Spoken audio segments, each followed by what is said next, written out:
one thing that you've mentioned, I think, is that there's still something missing in Well, terms of assessing people's household wealth.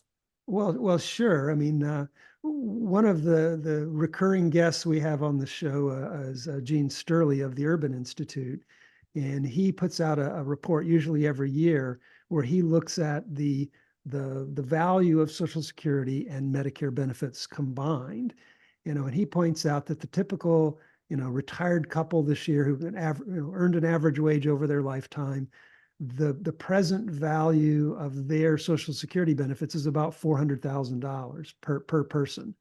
Medicare benefits, net of the premiums that you pay in order to receive those benefits, is about 300,000. So that's 700,000 per person. So if you have a married couple who earned an average wage, the present value of their combined Social Security and Medicare benefits is about 1.4 trillion, $1.4 million.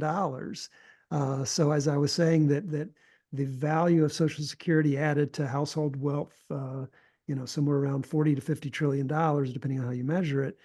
You throw in Medicare, which is roughly similar, would be probably then 20 to 30 trillion. So yeah, I mean, if you looked at it, and it's interesting because people often complain, they say, well, Americans are not saving enough. They don't, if you look at their 401k balance or their IRA balance, there are a lot of people who really don't have that much money saved up.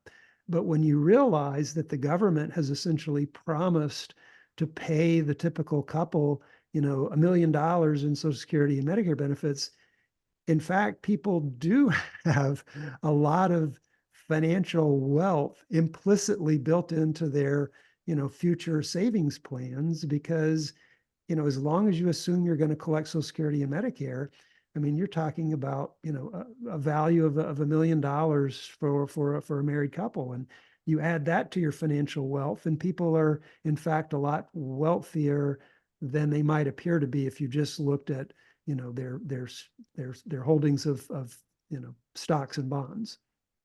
That explains